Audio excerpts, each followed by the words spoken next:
الحمد للہ وکفا وسلام علی عبادہ الذین اصطفى اما بعد اعوذ باللہ من الشیطان الرجیم بسم اللہ الرحمن الرحیم ان الدین عند اللہ الاسلام سبحان ربک رب العزت عما یصفون وسلام علی المرسلین والحمد للہ رب العالمین اللہم صلی علی سیدنا محمد وعلی آل سیدنا محمد وبارک وسلم۔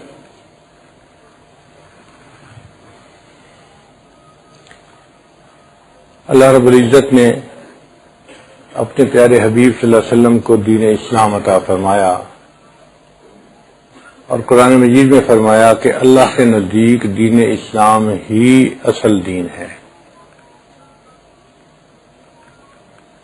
اگر دنیا کے بڑے بڑے ادیان کے نام پر غور کریں تو یہ نام یا تو کسی شخصیت کے نام پر بنے یا کسی قبیلے کے نام پر بنے۔ مثلا نصارہ، ان کو ہم کرسچین کہتے ہیں، تو کرسچین کا نام کرائسٹ سے بنا، لفظ تھا جیزس کرائسٹ، نام تھا عیسیٰ علیہ السلام، عیسیٰ کو انہوں نے ایزر بنایا، اور انگریزوں کی عادت ہے کہ وہ ہر لفظ کے ساتھ جے ٹھونک دیتے ہیں، تو ایزر کو جیزس بنا دیا اور جیزس کرائسٹ سے پھر کرسچین کا نام بن گیا۔ یعقوب نام تھا، اس کو جیکب بنا دیا۔ یوسف نام تھا، اس کو جوزف بنا دیا۔ تو کرسچینٹی کا نام گویا حضرت عیسیٰ علیہ السلام کے نام سے نکلا۔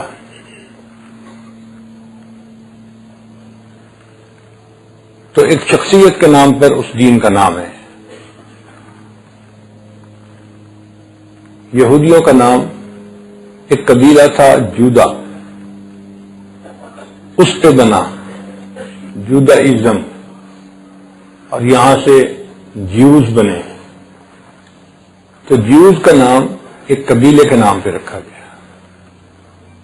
دین اسلام کا نام نہ کسی شخصیت کے اوپر ہے نہ کسی قبیلے کے اوپر ہے، اس کا نام ہے سلامتی کے اوپر۔ اسلام کا معنی سلامتی والا دین۔ آج امن اور سلامتی کے عنوان پہ کچھ گفتگو کرنے کا ارادہ ہے۔ وجہ اس کی یہ ہے کہ منفی پروپیگنڈے نے یہ ثابت کرنے کی کوشش کی ہے کہ دین اسلام تو بدامنی کا دین ہے، جو مسلمان ہوتے ہیں، پکے مسلمان ہوتے ہیں، وہ بدامنی پھیلاتے ہیں۔ یہ ایک مسکنسیپشن ہے، یہ لوگوں کو ایک دھوکہ دینے کی کوشش کی گئی ہے، اور ہمیں اس بات کا حق ہے کہ ہم اپنے معاملے کو واضح کریں اور ثابت کریں کہ دین اسلام تو امن اور سلامتی کا دین ہے۔ دو نام اللہ نے اس دین کو ماننے والوں کے لیے قرآن میں لیے ہیں، ایک مسلمان اور ایک مومن۔ مسلمان کا نام بھی سلامتی سے ہے۔ نبی اسلام نے اس کو ڈیفائن کیا، المسلم من سلم المسلمون من لسانہ ویدہ۔ مسلمان وہ ہے کہ جس کی زبان اور جس کے ہاتھوں سے دوسرے مسلمان سلامتی میں ہوں۔ جو بندہ دوسروں کی سلامتی کا باعث نہ ہو وہ مسلمان ہی نہیں، اس کی ڈیفینیشن ہی اس پہ پوری نہیں ہوتی۔ ہم مسلمان کہیں گے ہی اس کو کہ جس کے زبان سے اور جس کے ہاتھوں سے دوسرے مسلمان سلامتی میں ہوں۔ اور حدیث پاک میں فرمایا المؤمن من امنہ الناس، کہ مومن وہ ہے کہ جس سے دوسرے انسان سلامتی میں ہوں۔ یہ بھی نہیں کہا کہ دوسرے مسلمان سلامتی میں ہوں، نہیں، انسان سلامتی میں ہوں۔ اس میں مسلمان اور کافر سب انسان ہیں، سب شریک ہیں۔ تو اس کا مطلب یہ ہوا کہ مسلمان اور مومن کی جو ڈیفینیشن ہے وہی ثابت کر رہی ہے کہ یہ امن اور سلامتی کا دین ہے۔ اور اللہ کے حبیب صلی اللہ علیہ وسلم نے دنیا کو آ کر امن اور سلامتی ہی کا درس دیا ہے۔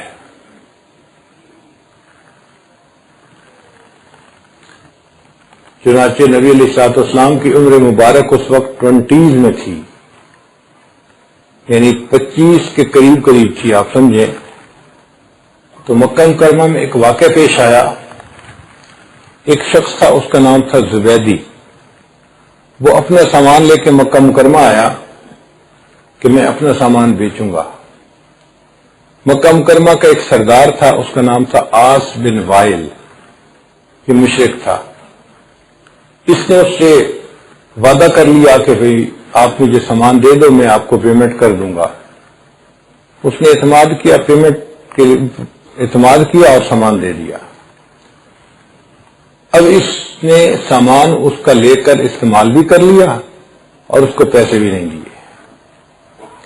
جب پیسے دینے سے انکار کر دیا تو وہ زبیدی جو تھا وہ مکہ مکرمہ کے بڑے بڑے سرداروں کے پاس گیا کمپلینٹ لے کر کہ جی بندے نے مجھ سے سامان بھی لے لیا ہے اور مجھے پیمنٹ بھی نہیں کر رہا۔ یہ نہیں کہ میں پیمنٹ مہینے بعد کروں گا، 2 مہینے بعد کروں، نہیں، کر ہی نہیں رہا، کہتا میں نے پیسے دینے ہی نہیں ہے۔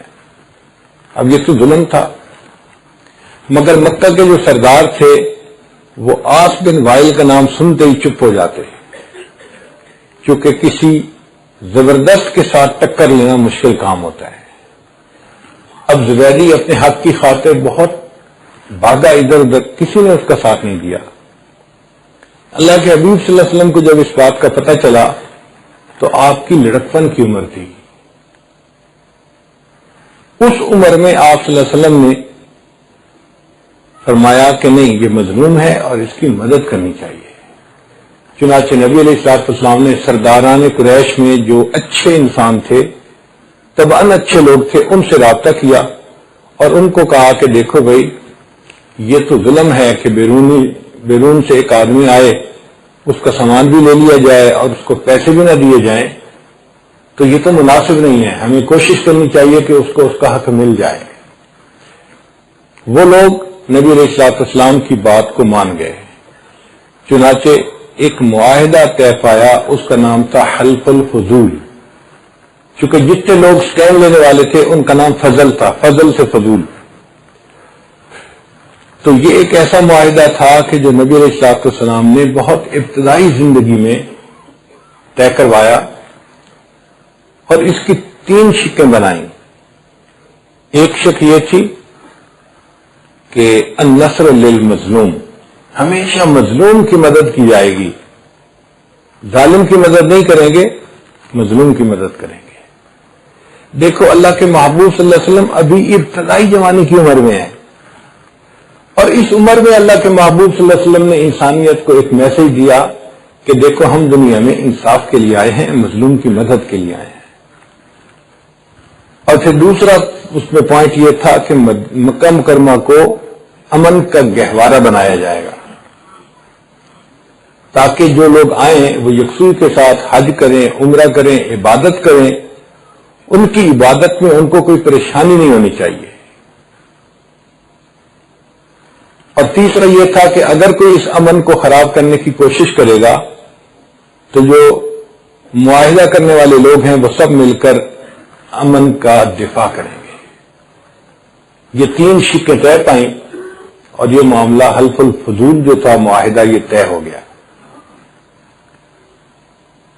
پھر ایک اور موقع آیا مکہ مکرمہ میں جس میں امن خراب ہو رہا تھا۔ اس وقت نبی علیہ الصلوۃ والسلام کی عمر مبارک 35 سال تھی۔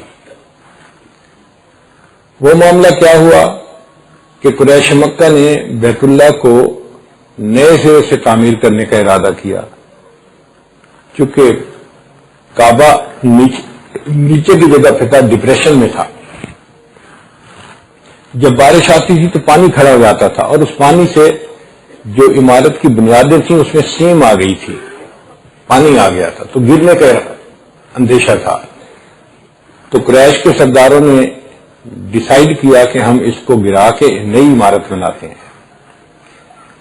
جب نئی عمارت بنانے لگی تو پھر وہاں پر پوائنٹ اٹھا کہ حجر اسود کو کون لگائے گا۔ اب یہ ایک اعزاز کی بات تھی، تو مکہ مکرمہ کے جتنے قبائل تھے وہ سب چاہتے تھے کہ یہ سعادت ہمیں ملنی چاہیے۔ ہر قبیلہ کہتا تھا کہ ہم دوسروں سے بہتر ہیں، ہمارے سردار کو یہ موقع ملنا چاہیے، اپرچونٹی ملنی چاہیے کہ وہ حجر اسود کو اس کی جگہ پر فکس کریں۔ اب یہ ایک کنٹروورشل چیز شروع ہو گئی، اور یہاں تک ہوا کہ لوگوں نے آپس میں کہنا شروع کر دیا کہ اگر ہمیں نہ موقع ملا تو ہم کسی اور کو یہ موقع نہیں لینے دیں گے۔ دو قبیلے ایسے تھے کہ انہوں نے آپس میں معاہدہ کیا کہ جو ہمیں یہ موقع نہیں دے گا ہم ان کے ساتھ جنگ کریں گے۔ عربوں میں دستور تھا کہ جب جنگ کا معاہدہ کرنا ہوتا تھا تو کسی ٹب کے اندر پانی ملاتے تھے یا خون رکھتے تھے اور اس میں اپنے ہاتھ ڈال کے عہد کرتے تھے۔ یہ ان کے نزدیک کوئی بڑا مقدس معاہدہ ہوتا تھا عربوں کے نزدیک۔ جیسے آج کسی سے وعدہ لینا ہوتا ہے تو قرآن اٹھوا کے وعدہ لیتے ہیں تو پکا وعدہ ہوتا ہے۔ تو دو قبیلوں نے ایک ٹب کے اندر خون ڈالا اور اس میں اپنے ہاتھ ڈال کے یہ عہد کیا کہ ہمیں ہر حال میں ہر قیمت پہ یہ اعزاز لینا ہے کہ ہم نے حجر اسود کو اپنی جگہ پر فکس کرنا ہے، اور جو ہمیں یہ موقع نہیں دیں گے ہم ان کے ساتھ لڑیں گے، جنگ کریں گے۔ اس معاہدے کو کرنے کے بعد وہ تلواریں لے کر حرم میں آیا کرتے تھے، مسجد کے اندر تلواریں لے کے آیا کرتے تھے۔ دوسرے قبیلے والوں کو پتہ چلا تو اپنے دفاع کے لیے انہوں نے بھی تلواریں ہاتھ میں اٹھا لی۔ اب فضا ایسی بن گئی تھی کہ ذرا سی کسی کے اندر تو میں ہو گئی تو یہاں پر تو خون کی جو ہے وہ کشتے کے پشتے لگ جائیں گے۔ تو بہت زیادہ ٹینشن ہو گئی تھی معاشرے میں۔ ہر بندہ سوچ رہا تھا کہ شاید آج آپس میں لڑائی ہو جائے، آج لڑائی ہو جائے اور پتہ نہیں کتنے بندے مارے جائیں گے، کتنی جانیں ضائع ہوں گی، اس کا بھی پتہ نہیں تھا۔ تو مکہ مکرمہ میں کچھ لوگ تھے جو اپنے اندر شرافت رکھتے تھے۔ انہوں نے عہد کیا کہ دیکھو بھائی یہ تو بیت اللہ کا مسجد معاملہ ہے اور حجر اسود کو نصب کرنے کا معاملہ ہے، اس میں ہم کیوں مرنے مارنے سے تل گئے ہیں؟ اس کو ذرا نیگوشیشن سے، صلح و صفائی سے طے کر لینا چاہیے۔ چنانچہ انہوں نے مختلف قبیلے کے سرداروں کو حرم شریف میں رات کو اکٹھا کیا اور بات کی کہ بھئی اس معاملے کا کوئی بہتر حل ڈھونڈنا چاہیے۔ اب اس پر تو سب متفق ہو کہ حل ڈھونڈنا چاہیے، حل کیا ہو یہ کسی کے سمجھ میں نہیں آ رہا تھا۔ تو اس موقع پہ ایک بوڑھا آدمی تھا، اس نے یہ کہا کہ بھئی یوں کرتے ہیں کہ کسی ایک بندے کو حکم بنا لیتے ہیں جو فیصلہ کرے، کہ جو وہ فیصلہ کر دے اس پر سب متفق ہو جائیں بس۔ تو عرب کے لوگ اس بات پہ متفق ہو گئے۔ بھئی وہ بندہ کون ہو؟ ان کا بندہ وہ ہو کہ جو صبح مسجد میں سب سے پہلے داخل ہوگا ہم اس بندے کو اپنا حکم بنائیں گے۔ اور یہ فیصلہ چونکہ رات میں ہو رہا تھا اور رات میں لوگ تو اپنے گھروں میں سوئے ہوئے تھے، تو ان کا خیال تھا کہ بھئی یہ اب قدرت کی طرف سے ہے، جو سب سے پہلے آئے گا ہم اس کو فیصلے کا اختیار دیں گے اور جو وہ فیصلہ کرے گا بس ہم سب اس کو مان لیں گے۔ اس میں نہ کسی کی عزت ہے نہ کسی کی ذلت ہے، یہ ہر ایک قبیلے کے لیے ایک ون ون پوزیشن تھی۔ تو سب متفق ہو گئے۔ اللہ کی شان دیکھیں کہ کچھ دیر انتظار کے بعد جب صبح ہوئی تو اللہ کے حبیب صلی اللہ علیہ وسلم ہمارے پیغمبر علیہ السلام مسجد میں سب سے پہلے داخل ہوئے۔ ان کو جب دیکھا تو سب قبیلے کے سردار کہنے لگے کہ جا صادقنا و امیننا، ہمارا سچا اور ہمارا امین آ گیا، کیونکہ ان کو نبی علیہ السلام کی سچائی پر اور امانت پر بڑا اعتماد تھا۔ اب انہوں نے کہا کہ مسئلہ حل ہو گیا، جو فیصلہ کریں گے سب مانیں گے۔ اب اس موقع پر اللہ کے نبی صلی اللہ علیہ وسلم اگر یہ فیصلہ فرماتے کہ تم دیوار بناؤ، جب حجر اسود کو لگانے کا وقت آئے گا تو میں لگا دوں گا، تو سارے قبیلے اس کو مان لیتے۔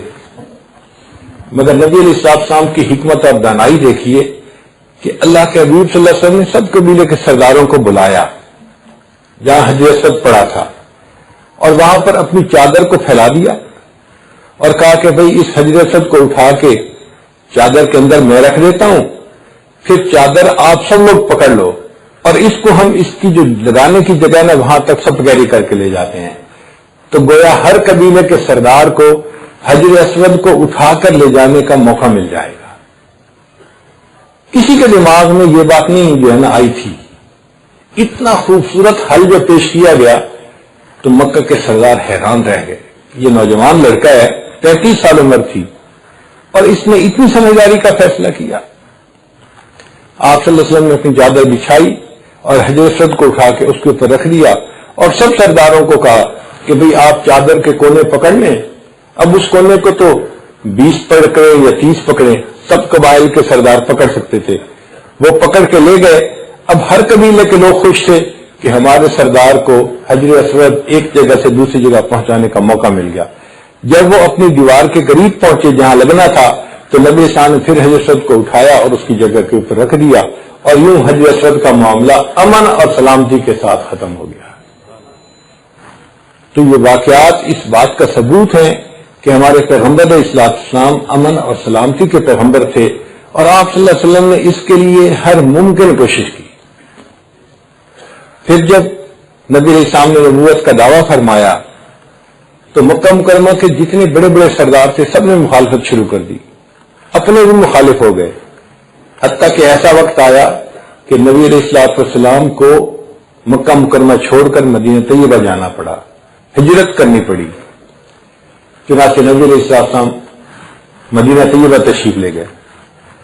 اب جب مدینہ طیبہ تشریف لے گئے تو نبی علیہ السلام نے وہاں جا کر دیکھا کہ یہاں بھی بہت مختلف گروپ بنے ہوئے ہیں۔ ایک اوس اور خزرج کا گروپ تھا جو وہاں کے مقامی لوگوں کا تھا، یہ رشتہ دار تھے، مگر رشتہ داری کے باوجود ان کے آپس کے اندر لڑائیاں تھیں جو 100 سال تک چلتی تھیں، ایک دوسرے کے دشمن بھی بہت زیادہ تھے۔ اور یہود کے بھی 2 قبیلے تھے، بنو نذیر اور بنو قریظہ، اگرچہ دونوں یہودی قبیلے تھے مگر ان کے بھی آپس میں بہت زیادہ لڑائی تھی۔ تو نبی علیہ السلام نے سب سے پہلے تو اوس اور خزرج کے لوگوں کو سمجھایا کہ لڑائی اچھی نہیں ہوتی، ہمیں امن کے ساتھ زندگی گزارنی چاہیے۔ پھر اس کے بعد نبی علیہ السلام نے یہودیوں کے قبیلے کو سمجھایا کہ بھئی ہمیں لڑنا نہیں ایک دوسرے کے ساتھ، بلکہ ہمیں امن کے ساتھ زندگی گزارنی چاہیے۔ اب آپ صلی اللہ علیہ وسلم کی بات کو جو اوس خزرج کے قبیلے سے انہوں نے تو جلدی مان لیا، لیکن یہودی اندر سے تیار نہیں تھے، ہاں تو کر رہے تھے، اندر سے تیار نہیں تھے۔ اب ان کو اس پہ آمادہ کرنے کے لیے کسی خاص نقطے کی ضرورت تھی کہ جس پہ وہ موٹیویٹ ہو جائیں۔ تو اللہ کے حبیب صلی اللہ علیہ وسلم نے ایک میثاق مدینہ تجویز کیا، اس کی بھی 3 شقیں تھیں، اور ان 3 شقوں میں پہلی بات یہ تھی کہ مدینہ کو امن کا مرکز بنایا جائے گا، اور دوسری بات کہ ہم ہمیشہ مظلوم کی مدد کریں گے، اور تیسرا پوائنٹ بہت انوکھا تھا کہ نبی علیہ السلام نے فرمایا کہ یہ جو یہودی ہے نا، یہود بنی اوس، قوم من المؤمنین، یہ مومنوں کی قوم میں سے ہیں۔ کوئی بندہ سوچ نہیں سکتا تھا کہ اللہ کے حبیب صلی اللہ علیہ وسلم یہ الفاظ کہہ سکتے ہیں ان کو، حالانکہ وہ تو بے دین تھے، کافر تھے، مگر نبی علیہ السلام نے براڈر یعنی ویژن کے ساتھ کام لیا کہ بھئی اگرچہ یہ رسالت میں انکار کرتے ہیں، خدا کو تو مانتے ہیں نا، دین کو تو مانتے ہیں، مذہب کو تو مانتے ہیں نا، تو ایمان والے تو ہوئے نا، گو ان کے ایمان میں فرق ہے ہمارے ایمان سے، تو ہم ان کو مومن ہی سمجھیں گے کہ ہم بھی ایک دین کو مانتے ہیں اور یہ بھی ایک دین کو مانتے ہیں۔ تو اس پر نبی السلام نے یہ پوائنٹ لکھوایا کہ یہ جو یہود کے قبائل ہیں یہ مومنین کے قبائل میں سے ہیں۔ اب اس پوائنٹ پر یہود حیران ہو گئے کہ اچھا ہمیں بھی مومن سمجھا جا رہا ہے اور مسلمان اپنی طرح دین والا سمجھ رہے ہیں۔ انہوں نے کہا اچھا جی ہم بھی اس میثاق میں حصہ لیں گے۔ چنانچہ ایک میثاق لکھا گیا، اس کا نام تھا میثاق مدینہ، اور اس میں یہ شرطیں لکھی گئیں کہ مدینہ کو امن کا مرکز بنایا جائے گا، اور اگر کوئی امن خراب کرنے کی کوشش کرے گا تو یہ سارے قبائل مل کر اس کا دفاع کریں گے۔ اور ایک پوائنٹ یہ تھا کہ النصر للمظلوم، مظلوم کی ہمیشہ مدد کی جائے گی۔ جب نبی علیہ الصلوۃ والسلام نے مدینہ کے اندر امن قائم فرما لیا تو اللہ کے حبیب صلی اللہ علیہ وسلم نے پھر اس کے بعد آرام نہیں کیا، بلکہ آپ صلی اللہ علیہ وسلم نے اس کے بعد سفر کیا، اور ایک جگہ تھی جو مدینہ سے 200 کلومیٹر کے فاصلے پہ تھی، وہاں بھی ایک قبیلہ رہتا تھا۔ نبی علیہ السلام اس کے پاس گئے اور اس کو جا کے کہا کہ دیکھو بھئی، ہم نے مدینہ میں امن کی خاطر ایک میثاق، ایک معاہدہ طے کیا ہے، اگر آپ اس میں شامل ہونا چاہتے ہیں تو آپ بھی شامل ہو جائیں۔ چنانچہ وہ قبیلہ بھی اس میں شامل ہو گیا۔ پھر بوات ایک جگہ تھی، نبی علیہ السلام وہاں گئے، وہ کوئی 100-150 کلومیٹر دور تھی، یعنی مدینہ کے اندر نبی علیہ السلام نے پہلے امن قائم کیا، پھر 100-200 کلومیٹر تک جتنے قبائل تھے ان کو بھی اس میں شامل ہونے کی دعوت دی، تو وہ قبیلہ بھی اس میں شامل ہو گیا۔ اب یہ جو میثاق مدینہ تھا یہ صرف شہر کا میثاق نہیں تھا، 100-200 کلومیٹر کے ڈائیمیٹر میں جتنے قبائل تھے وہ سب اس میں شامل تھے، اور اس بات پہ متفق تھے کہ ہم نے امن کو قائم کرنا ہے، اور اگر کوئی امن خراب کرنے کی کوشش کرے گا تو ہم سب مل کر اس کے ساتھ لڑیں گے۔ یہ پہلے سال میں نبی علیہ السلام نے یہ کام کیے۔ اب دوسری جب سال شروع ہوا تو جنگ بدر شروع ہو گئی۔ مکہ کے لوگ جو تھے وہ مکہ سے تیار ہو کے 1000 بندوں کو تیر کمان سے لیس کر کے وہ آئے لوہے میں ڈوبے ہوئے، اور بدر کے مقام پر پھر مسلمانوں کے ساتھ ان کی جنگ ہوئی، اللہ نے مسلمانوں کو فتح عطا فرمائی۔ اب فتح جو عطا ہوئی تو اس میں 70 جو تھے لوگ وہ گرفتار ہو گئے، تو مسلمانوں کے پاس 70 جنگی قیدی تھے۔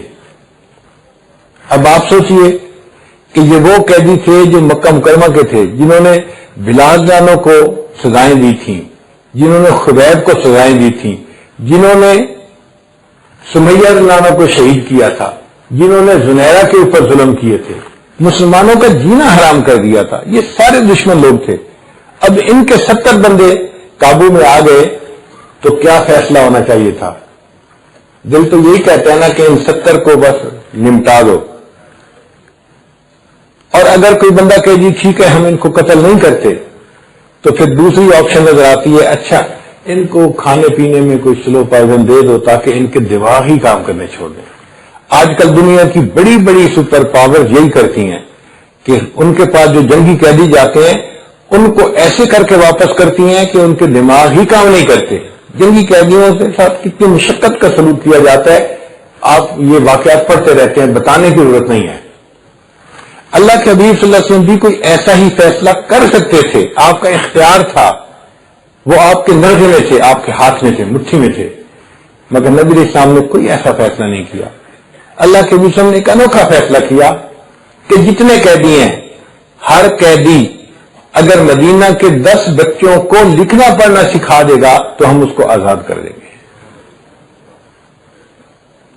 اب بتائیے کہ اللہ کے محبوب صلی اللہ علیہ وسلم امن اور سلامتی کے پیغمبر نہیں تو اور کیا ہے؟ جو مسئلہ نیزے اور تلوار سے شروع ہوا تھا، اللہ کے نبی صلی اللہ علیہ وسلم نے اس کو قلم اور کاغذ کے اوپر آ کے ختم کر دیا۔ یہ انوکھی تجویز تھی نا کہ جو 10 بندوں کو پڑھنا لکھنا سکھا دیں ہم اس قیدی کو آزاد کر دیں گے۔ چنانچہ 10 بندوں کو لکھنا پڑھنا وہ سکھاتے رہے اور آزاد ہوتے رہے۔ تو یہ نبی علیہ السلام کی امن کے لیے ایک اور انوکھی کوشش تھی۔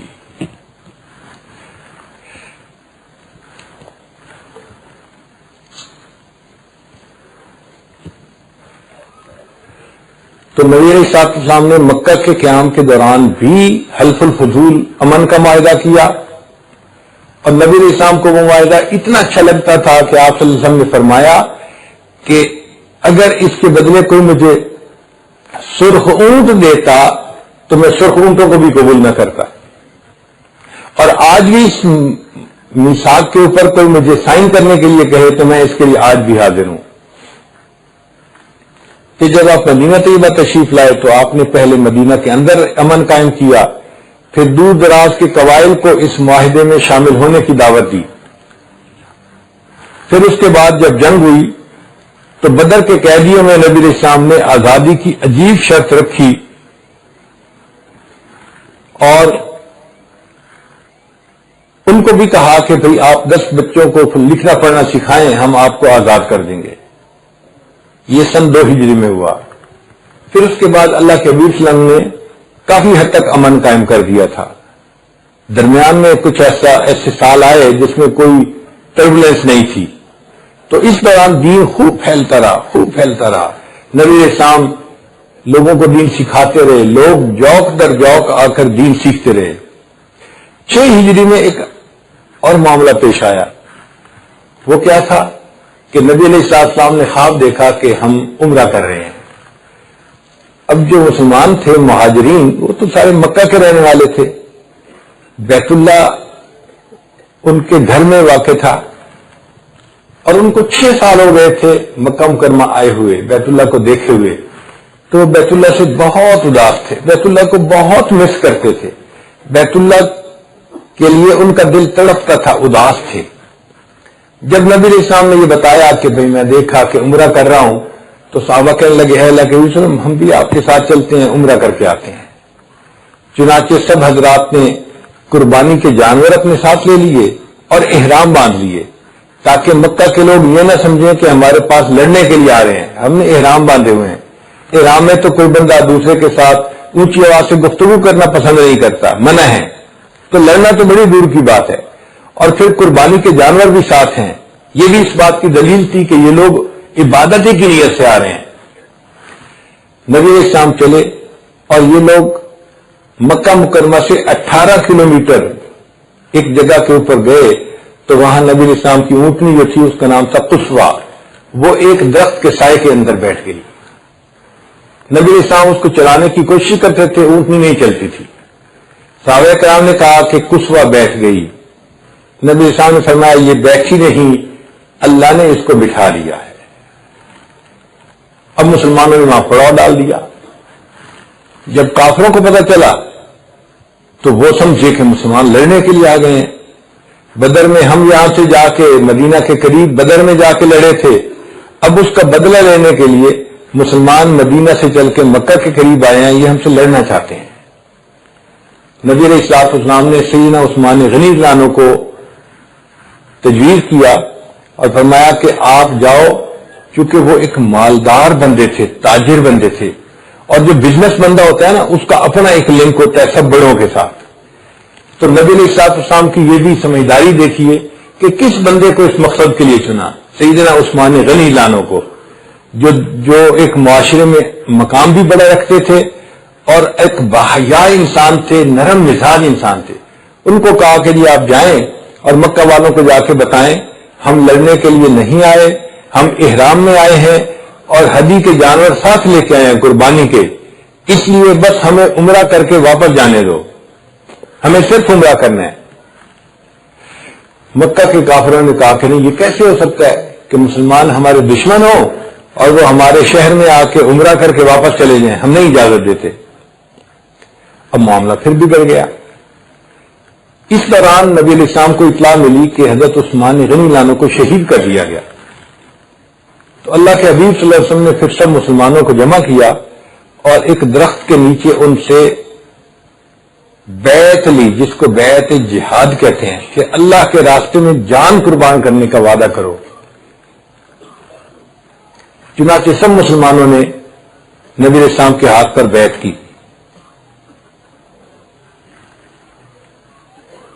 جب نبی علیہ السلام نے سب سے بیعت لے لی تو پھر اس کے بعد نبی علیہ السلام نے اپنے ایک ہاتھ کے اوپر دوسرا ہاتھ رکھا، فرمایا ایک میرا ہاتھ ہے اور ایک ہاتھ عثمان غنی کا ہے اور میں اس کو بھی اس بیعت میں شریک کر رہا ہوں. حضرت عثمان رضی اللہ عنہ نے ایک اور بڑا اچھا کام کیا. انہوں نے جب دیکھا کہ مکہ کے لوگ جو ہیں وہ تو لڑنے کے لیے تیار ہو گئے تو انہوں نے ان کو تجویز دی کہ دیکھو بھائی، انہوں نے مجھے بھیجا تھا مذاکرات کے لیے، میں نے آپ لوگوں سے بات کی ہے، اب لڑنے کی بجائے تم بھی اپنے ایک بندے کو بھیج دو جو مسلمانوں کے پاس جائے اور ان کے پیغمبر اسلام سے جا کے مذاکرات کرے. تو مکہ والوں کو بات سمجھ میں آ گئی. چنانچہ انہوں نے ایک بندہ تھا جس کا نام تھا سہیل، اس کو بھیجا کہ بھئی جا کے مسلمانوں سے پوچھو کہ وہ کیا چاہتے ہیں۔ نبی علیہ السلام کو بتایا گیا کہ سہیل نامی ایک بندہ ہے جو مکہ والوں کا نمائندہ بن کے آیا ہے۔ سہیل کا نام سہل سے بنا ہے، سہل کا لفظ سہولت سے ہے، آسانی۔ تو نبی علیہ السلام نے فرمایا کہ اس کا نام ایسا ہے کہ مجھے لگتا ہے اللہ تعالیٰ ہمارے لیے سہولت پیدا فرما دیں گے، آسانی سے، یعنی معاملہ کسی اچھے پوائنٹ پہ آ کے نتیجہ خیر ہو جائے گا، یہ لڑائی جھگڑا نہیں ہوگا۔ نبی السلام نے یہ شگون لے لیا۔ اب جب وہ سہیل صاحب آئے تو انہوں نے آ کے بات چیت کی۔ نبی السلام نے بتایا کہ بھئی ہم تو عبادت کے لیے آئے ہیں، ہمیں عمرہ کرنے دیا جائے، ہم واپس چلے جائیں گے۔ اس نے کہا جی نہیں۔ چنانچہ شرطیں طے ہوئیں۔ اب اس موقع پہ سہیل کی چاہت تھی کہ شرطیں ایسی ہوں کہ جس میں مکہ والوں کا ہاتھ اوپر رہے، وہ غالب نظر آئیں اور مسلمان جو ہیں وہ کمزور نظر آئیں۔ وہ شرطیں عجیب رکھ رہا تھا۔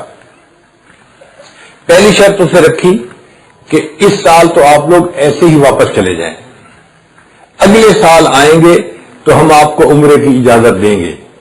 مقصد یہ کہ اپنی انا تھی اس کی کہ اس سال یہ اپنی مرضی سے آئے ہیں، ہم نہیں کرنے دیں گے عمرہ، حالانکہ کوئی اس کی ریزن نہیں تھی کہ کیوں نہیں کرنے دیں گے، بس ہم چکے نہیں چاہتے اس لیے آپ لوگ واپس جائیں، اگلے سال آپ عمرے کے لیے آئیں۔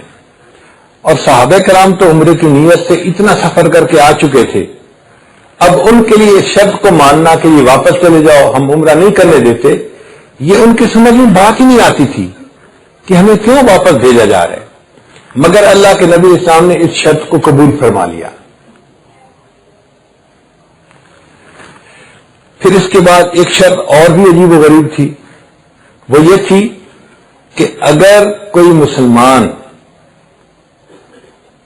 کافر بن جاتا ہے تو مکہ کے لوگ اس مسلمان کو مسلمانوں کے حوالے نہیں کریں گے، اس بندے کو مسلمانوں کے حوالے نہیں کریں گے جو کافر بن گیا۔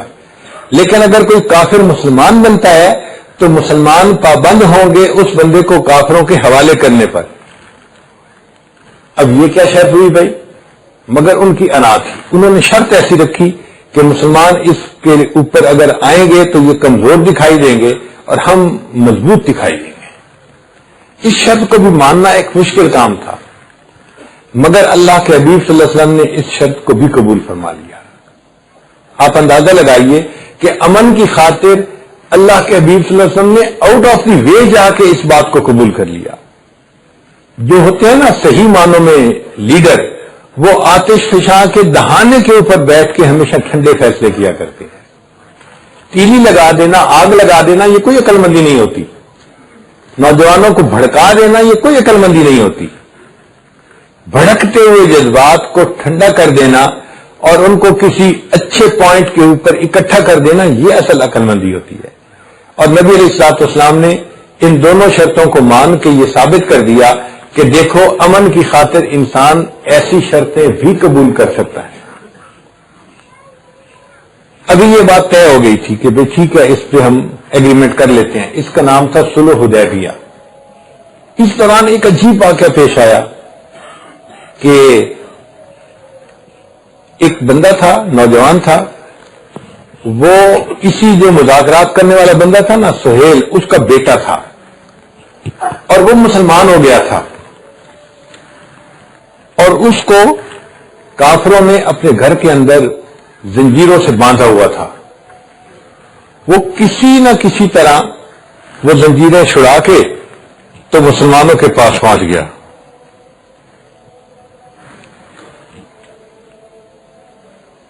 مسلمانوں کے پاس پہنچ گیا اور جب مسلمانوں کے پاس پہنچا تو اس کے جسم پہ زخموں کے نشان تھے۔ اس کو دیکھ کے سہیل نے فوراً کہا کہ جی آپ کے ساتھ طے ہو گیا ہے کہ اگر کوئی کافر مسلمان ہوا تو آپ اسے واپس کریں گے، پہلے آپ اس نوجوان کو ہمیں واپس کریں۔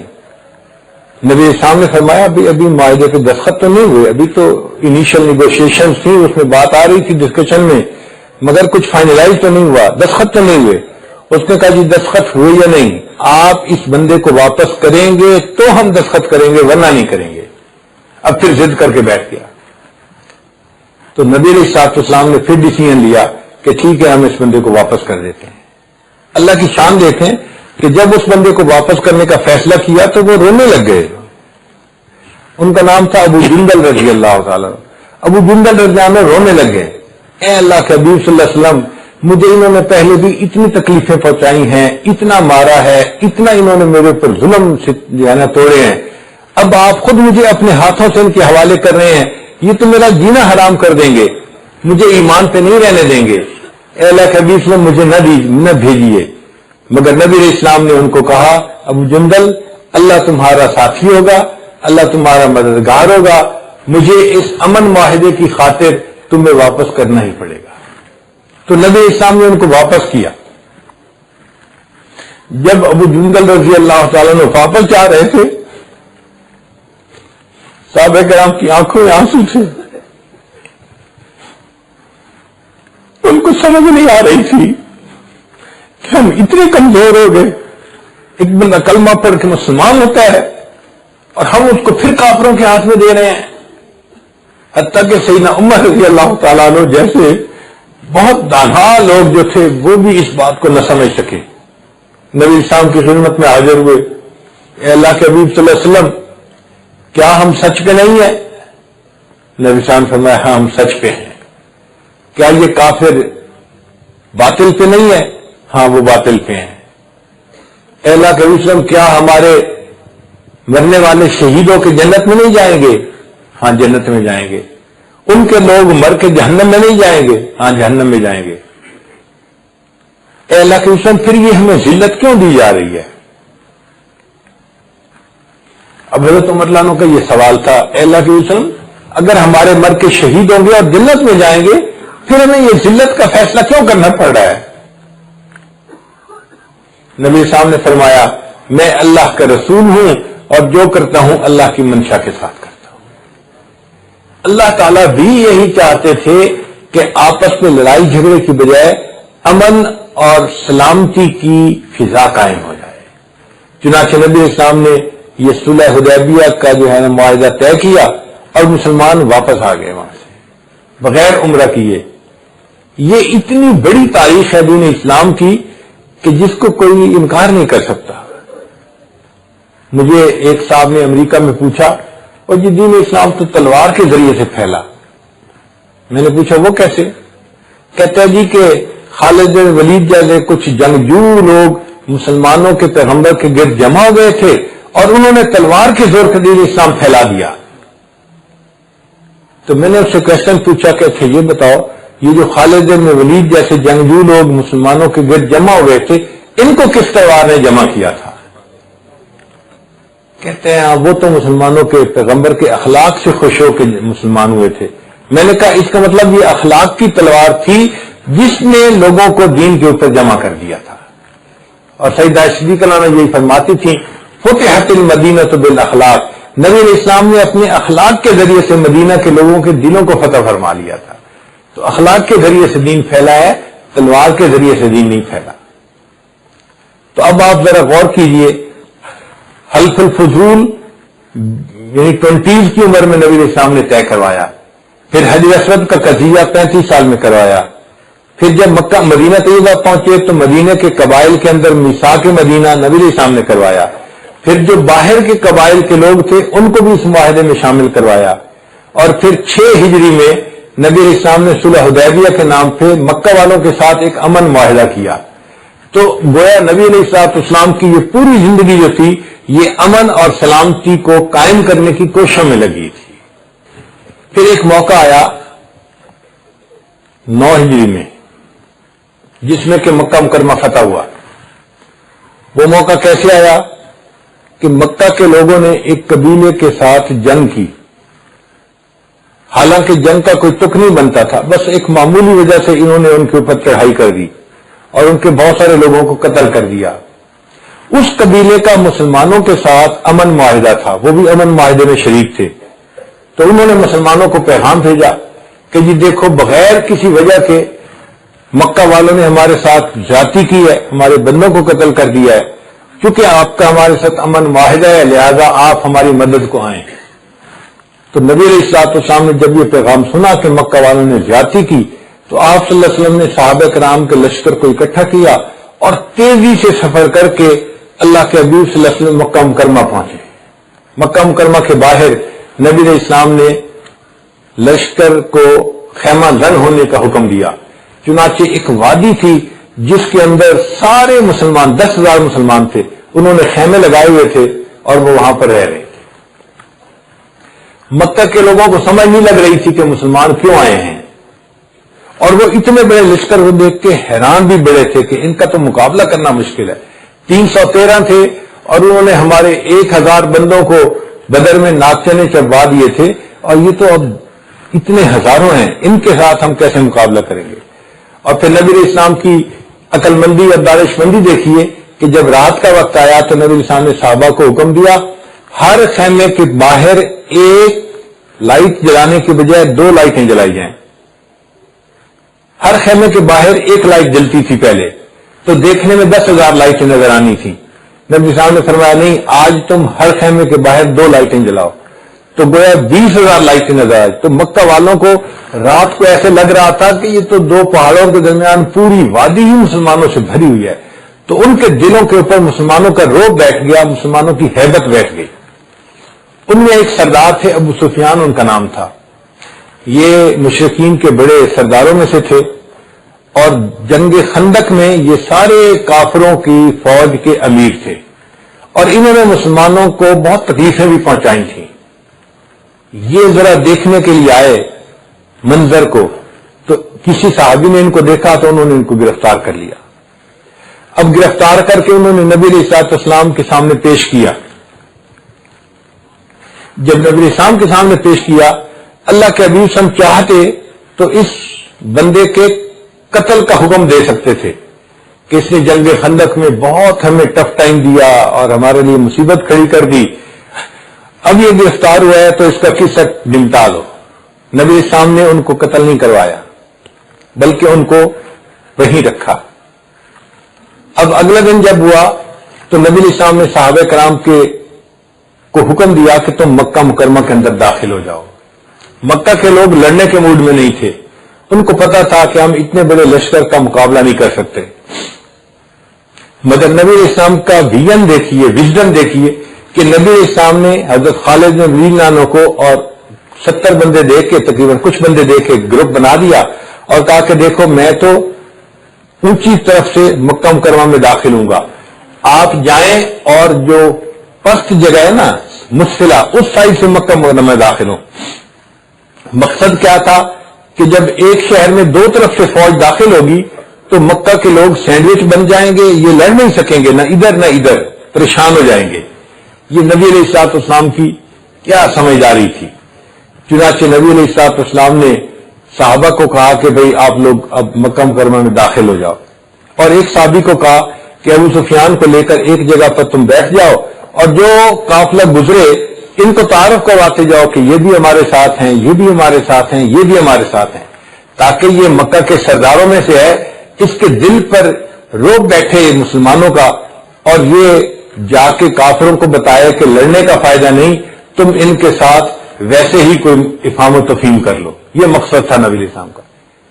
چنانچہ ایک صحابی ابو سفیان کو لے کے ایک جگہ بیٹھ کے، اب وہ پوچھ رہے تھے یہ جھنڈا کون لے کے آ رہا ہے؟ یہ فلاں قبیلے کے لوگ ہیں۔ یہ جھنڈا کون لے کے آ رہا ہے؟ یہ فلاں قبیلے کے لوگ ہیں۔ یہ جھنڈا کون لے کے آ رہا ہے؟ یہ فلاں قبیلے کے لوگ ہیں۔ اس میں ایک صحابی تھے سعد بن عبادہ رضی اللہ تعالی، تو وہ بھی اپنا قبیلے کا جھنڈا لے کے آ رہے تھے۔ تو وہ جب چلے تو ان کو نے ابو سفیان کو دیکھ لیا کہ یہ کافروں کا سردار کھڑا ہمیں دیکھ رہا ہے، تو انہوں نے کہہ دیا الیوم یوم الملحمہ، آج لڑائی کا دن ہے، آج بدلہ لینے کا دن ہے۔ اب جب یوم الملحمہ کہا تو ابو سفیان نے نبی علیہ السلام کو کہا کہ دیکھیں جی آپ کے بندے تو لڑنے کے لیے آئے ہیں، یہ تو لڑائی کے نعرے لگا رہے ہیں۔ تو نبی علیہ الصلوۃ والسلام نے سعد بن عبادہ سے وہ جھنڈا لے لیا اور ان کے بیٹے کے حوالے کر دیا آپ غور کیجئے، اگر ان سے جھنڈا لے کے کسی دوسرے شخص کے حوالے کرتے تو کتنی آپس کے اندر جو ہے وہ ٹینشن آ جاتی۔ نبی اسلام نے باپ سے لیا اور بیٹے کے حوالے کر دیا اور فرمایا کہ نہیں، الیوم یوم المرحمہ، آج تو رحمت کا دن ہے، ہم ان کے ساتھ رحمت کا معاملہ کریں گے، لڑائی نہیں کریں گے۔ تو دیکھو میرے آقا صلی اللہ علیہ وسلم کی امن کے لیے کوششیں کس حد تک تھیں۔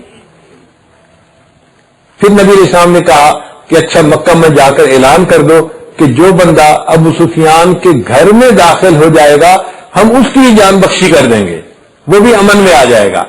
تو ابو سفیان کو بڑی خوشی ہو گئی کہ میری جان بھی بچ گئی اور جو میرے گھر میں داخل ہو جائے گا اس کی بھی جان بچ جائے گی، مجھے اتنی جو ہے عزت دی گئی ہے۔ پھر نبی علیہ السلام نے فرمایا کہ جو بندہ اپنے گھر میں بیٹھا رہے گا مکہ مکرمہ کا، اس کو قتل نہیں کیا جائے گا، وہ امن میں ہوگا۔ تو لوگوں نے پسند کیا کہ بھئی مسلمانوں سے ہم لڑ تو سکتے نہیں، تو بہتر ہے کہ ہم گھر میں ہی بیٹھے رہتے ہیں۔ تو یوں نبی علیہ السلام نے سمجھداری سے جنگ ہونے کے اس موقع کو امن کے اندر تبدیل کر دیا، کوئی لڑ ہی نہیں سکا۔ حضرت خالد بن ولید عنہ کے ساتھ چند نوجوان تھے مکہ کے جنہوں نے خواہ مخواہ کا کچھ مسئلہ کیا اور چند لوگ مکہ مکرمہ کے وہاں ان کے ہاتھ مارے گئے، اور نبی صلی اللہ علیہ وسلم نے فرمایا کہ جو اللہ چاہتا ہے وہ ہو کے رہتا ہے۔ اب مکہ کے لوگ اپنے گھروں میں تھے، دن گزر گیا، رات آ گئی۔ مکہ کے ہر گھر کی عورت یہ سوچتی تھی آج مسلمان اتنے سالوں کے بعد مکہ میں داخل ہوئے ہیں، لہذا آج مکہ کے گھر میں کوئی جوان لڑکی آج اپنی عزت کو نہیں بچا سکے گی، مسلمان آئیں گے اور سب عورتوں کی عزت پامال کر دیں گے۔ آدھی رات گزر گئی، کوئی مسلمان کسی کے گھر میں داخل ہی نہیں ہوا، تو مکہ کی عورتوں نے اپنے گھر کے مردوں سے پوچھا یہ مسلمان ہے کہاں؟ کوئی ہمارے گھر کے دروازے تک نہیں پہنچا، یہ کدھر ہیں؟ تو وہ جو گھروں میں دب کے بیٹھے تھے وہ کہنے لگے کہ اچھا ہم پتہ کرتے ہیں یہ کہاں ہے۔ جب باہر نکلے تو دیکھا کہ سارے کے سارے مسلمان حرم شریف کے اندر بیت اللہ کا طواف کر رہے ہیں، کوئی سجدہ کر رہا ہے، کوئی مقام ابراہیم پہ نفل پڑھ رہا ہے، کوئی غلاف کعبہ کو پکڑ کے دعائیں مانگ رہا ہے، سب اللہ کی عبادت میں لگے ہوئے تھے۔ دنیا میں کوئی فاتح ایسے بھی آپ نے دیکھے کہ جو اس طرح ایک شہر میں داخل ہوں اور اس شہر کے لوگوں کو امن دے دیں اور اللہ کی عبادت میں مشغول ہو جائیں؟ یہ نبی علیہ الصلوۃ والسلام، چنانچہ حدیث پاک میں ہے کہ نبی علیہ السلام جب مکہ مکرمہ میں داخل ہونے لگے تو آپ صلی اللہ علیہ وسلم کا سر مبارک جو تھا وہ اتنا جھکا ہوا تھا کہ سواری کی گردن کے بال آپ کے پیشانی مبارک سے لگ رہے تھے، اور آپ زبان سے یہ کہہ رہے تھے الحمدللہ وحدہ، سب تعریفیں اس ایک اللہ کے لیے ہیں، نصر عبدہ، جس نے اپنے بندے کی مدد کی، وہزم الاحزاب وحدہ، اور تمام گروہوں کو ایک اللہ نے شکست عطا فرما دی۔ اس فتح کو اپنی طرف منسوب نہیں کیا، کوئی بڑا بول نہیں بولا۔ آج دنیا کے لوگ جو ہیں وہ کسی جگہ حملہ کرتے ہیں تو پھر اونچے بول بولتے ہیں وی ول چینج دی ہسٹری، ہم ہسٹری کو تبدیل کر کے دکھا دیں گے۔ نبی علیہ السلام نے کوئی ایسی بات نہیں کی، یہ انوکھے پاتے تھے، انہوں نے عاجزی دکھائی کہ اللہ نے مجھے یہ موقع دیا ہے اور میں آج امن کے ساتھ مکہ مکرمہ میں داخل ہو رہا ہوں۔ چنانچہ وہ لوگ جو مکہ مکرمہ کے تھے وہ رات کے وقت میں حرم شریف آئے تو نبی علیہ السلام نے ان سب کو ایک جگہ پر اکٹھا کر لیا، اور پھر نبی علیہ الصلوۃ والسلام نے ان میں سے ایک بندے کو بلایا جس کا نام تھا عثمان بن طلحہ۔ عثمان ادھر آؤ، یہ وہ بندہ تھا جس کے پاس بیت اللہ کی چابی تھی، یعنی دروازے کی کنجی ان کے پاس تھی۔ تو نبی علیہ السلام نے انہیں کہا عثمان بیت اللہ کی چابی مجھے دو، اس نے چابی حوالے کر دی تو نبی علیہ السلام کو بیت اللہ کی چابی مل گئی۔ آپ صلی اللہ علیہ وسلم نے بیت اللہ کا دروازہ کھولا اور بیت اللہ کے اندر تشریف لے گئے۔ آپ کے صحابہ ابو بکر، عمر، عثمان و علی اور عباس یہ سب ساتھ تھے، یہ بھی اندر گئے اور نفل پڑھے، دعا مانگی اور باہر نکلے۔ جب باہر نکلے تو سب صحابہ کے دل میں یہ بات تھی کہ نبی علیہ السلام اب یہ چابی اپنے لوگوں میں سے کسی کے حوالے کریں گے، اور ہر بندہ چاہتا تھا کہ بیت اللہ کا کنجی بردار ہونے کا شرف ہمیں حاصل ہو۔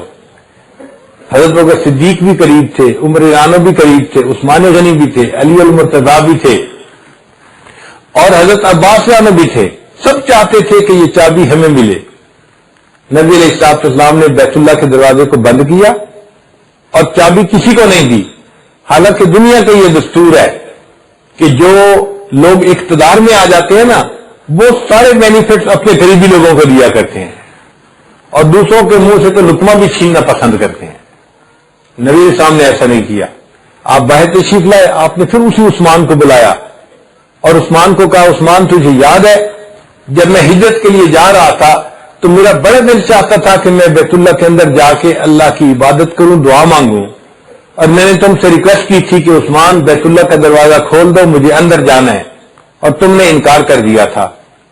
اور عثمان، میں نے تمہیں کہا تھا ایک وقت آئے گا جس حال میں تم کھڑے ہو اس حال میں میں کھڑا ہوں گا، اور جس حال میں میں کھڑا ہوں اس حال میں تم کھڑے ہوگے.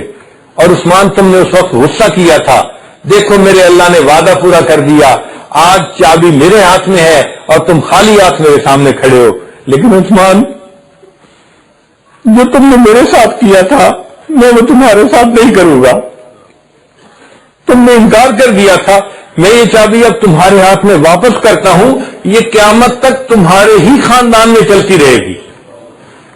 عثمان بن طلحہ کلمہ پڑھتا ہے، مسلمان ہو جاتا ہے. اللہ کے حبیب صلی اللہ علیہ وسلم کی امن اور سلامتی کے لیے ذرا کوششوں کو دیکھیں. آپ کا دل گواہی دے گا کہ ہمارے پیغمبر اسلام امن اور سلامتی کے پیغمبر تھے. پوری زندگی انہوں نے امن اور سلامتی کے لیے گزاری ہے. پھر نبی علیہ السلام ان مکہ کے قریش کی طرف تشریف لائے. وہ بیٹھے ہوئے تھے، شرمندہ تھے. انہیں یاد تھا کہ ہم نے ان کے ساتھ کیا سلوک کیا تھا، ہم نے ان کا جینا حرام کر دیا تھا، ہم نے ان کو مکہ سے نکل جانے پہ مجبور کر دیا تھا. اور نبی علیہ السلام کو بھی پتا تھا انہوں نے بلال کے ساتھ کیا ہے، فلاں کے ساتھ کیا، فلاں کے ساتھ کیا. مجھے یاد ہے وہ ذرا ذرا، تمہیں یاد ہو کہ نہ یاد ہو. مگر نبی علیہ السلام نے ان سے کوئی بدلہ نہیں لیا.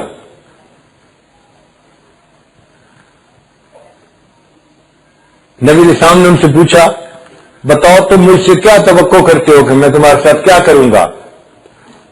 مکہ کے لوگ دشمن تھے، جان کے دشمن تھے. جواب دینے لگے، ہم آپ سے توقع کرتے ہیں جو ایک کریم بھائی کسی کریم بھائی کے ساتھ سلوک کرتا ہے، ایک اچھا بھائی اچھے بھائی کے ساتھ سلوک کرتا ہے، آپ ہمارے ساتھ وہ سلوک کریں گے.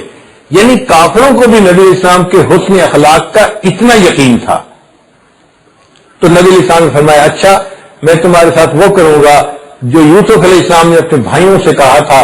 انہوں نے فرمایا تھا، لا تثریب علیکم اليوم، جاؤ آج تمہارے اوپر کوئی قصور نہیں، میں نے تمہارے سب گناہوں کو معاف کر دیا. اور میں تمہیں بھی کہتا ہوں، لا تثریب علیکم اليوم، تمہارے اوپر کوئی قصور نہیں، جاؤ اذهبوا انتم الطلقاء، جاؤ میں نے تم سب کو گناہوں سے آزاد کر دیا، تمہارے اوپر آج کوئی الزام نہیں، میں نے معاف کر دیا سب کو. مکہ کے ان قریشی سرداروں کی آنکھوں میں آنسو آ گئے، اور ان میں سے کتنے تھے جنہوں نے کلمہ پڑھا اور وہ مسلمان ہو گئے. تو نبی علیہ السلام نے فتح مکہ کو بھی دیکھو کتنے امن کے ساتھ معاملے کو حل کر دیا. تو اللہ کے حبیب صلی اللہ علیہ وسلم امن اور سلامتی کے پیغمبر تھے. آج دنیا کہتی ہے کہ نہیں، اسلام تلوار کے زور پہ پھیلا، یہ صرف منفی پروپیگنڈا ہے. مسلمان ہوتا ہی وہ ہے جو امن کو پسند کرنے والا ہو اور سلامتی کو پسند کرنے والا ہو.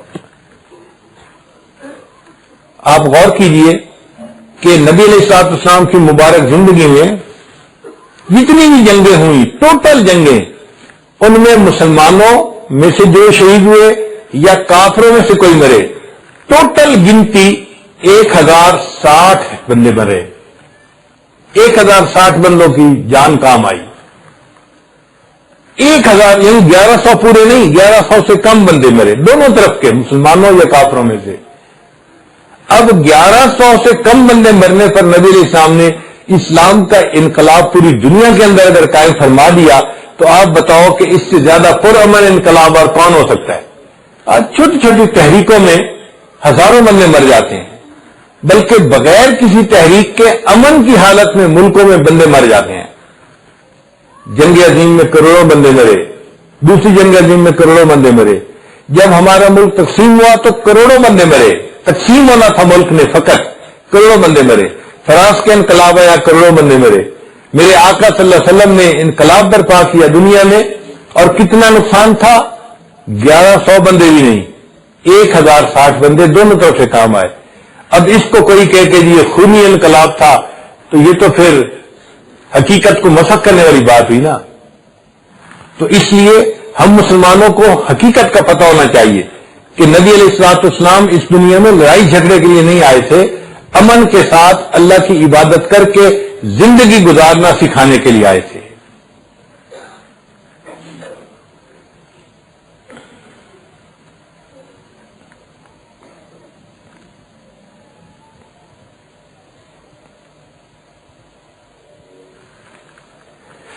وہ اس دنیا میں آدمی کو آدمی کا احترام سکھانے کے لیے تشریف لائے تھے۔